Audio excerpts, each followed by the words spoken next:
बेहद स्वागत है जी सभी स्टूडेंट्स का। एक बार फिर हाजिर हैं जसमीत भाटिया जी हमारे साथ मौजूद हैं। कुछ दिन पहले फिर यूएसए के स्लॉट्स ओपन हुए और 10-12 स्लॉट्स लैंडमार्क इमिग्रेशन के बुक हुए हैं।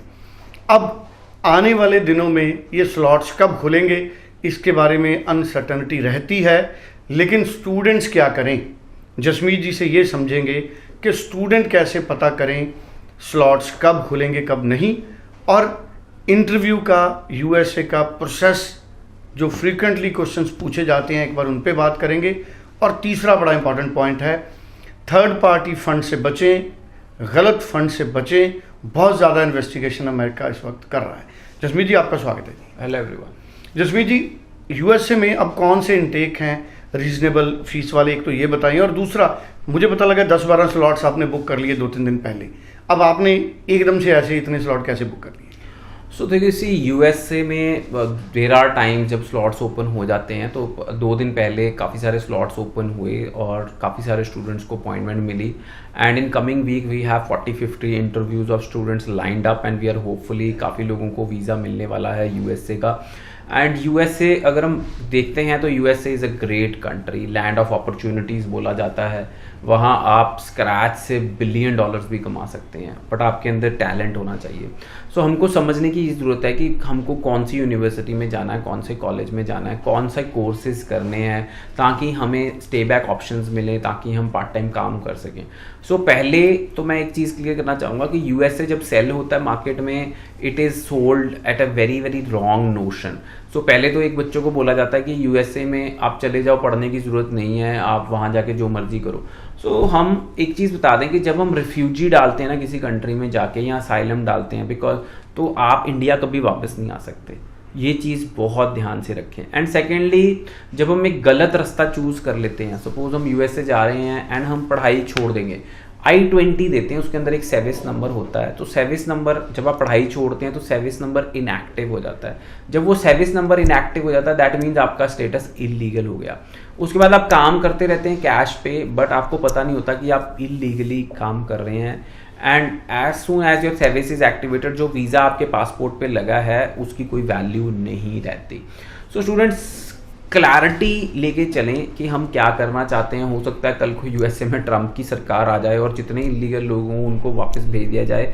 सो ज़रूर एक क्लैरिटी लेके चलें। और दूसरी चीज़, USA is fully developed country. Land size ज़रूर कनाडा जितना है, बट यूएसए की आबादी 35 करोड़ के करीब है। सो अगर कहें कनाडा इज़ 10% ऑफ यूएसए, और यूएसए में 5000 से ज़्यादा यूनिवर्सिटीज़ हैं। And USA is also very very affordable. हमारे पास ऐसी ऐसी यूनिवर्सिटीज़ हैं जिनकी फ़ीस 7 से 8 लाख है साल की।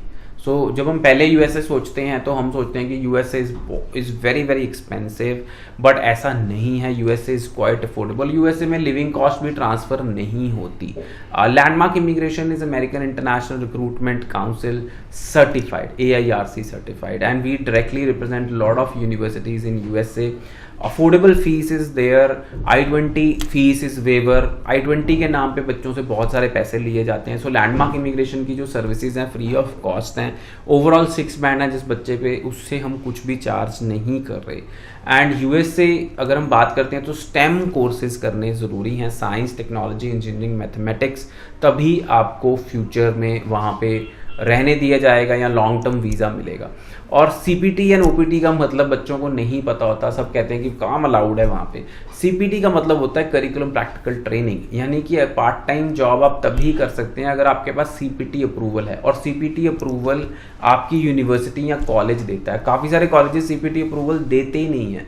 सो स्टूडेंट्स, ये चीज़ पता होनी बहुत ज़्यादा ज़रूरी है। और OPT का मतलब है कि पढ़ाई के बाद कितनी देर का वर्क परमिट। सो स्टूडेंट्स, अगर आप स्टेम प्रोग्राम्स में नहीं जा रहे हैं तो कई बार OPT भी नहीं मिलती है। So you should choose STEM programs only, science, technology, engineering, mathematics.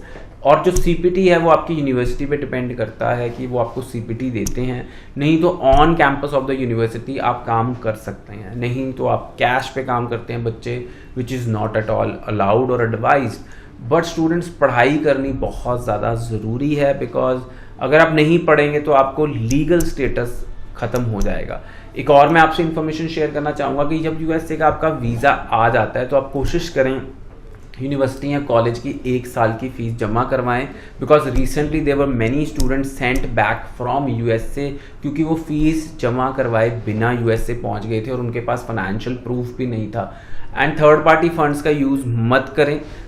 Genuinely आप अंकल, चाचा, मामा, ताया उनके फंड्स लगा सकते हैं, बट अगर कहें कि आप किसी कंसल्टेंट के पास जा रहे हैं, क्योंकि मैंने बड़े सारे होर्डिंग देखे हैं 50,000 में यूएसए जाएं, 90,000 में यूएसए जाएं, 2 लाख में यूएसए जाएं, so that is all only money making practice, because visa उनको पता है आना नहीं बच्चे का और उससे पहले पैसे ले लिए जाएं।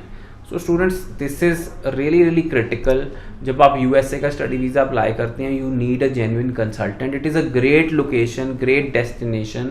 यूएसए जाके भी आप अपना अच्छा फ्यूचर बना सकते हैं, बट आपका मोटो जो है पढ़ाई का होना चाहिए। जी, 90413 90412 जसमीत जी से बात करिए। आप इंडिया के किसी भी हिस्से से लैंडमार्क इमिग्रेशन के जरिए अपनी फाइल मूव कर सकते हैं। Thank you so much. Thank you so much.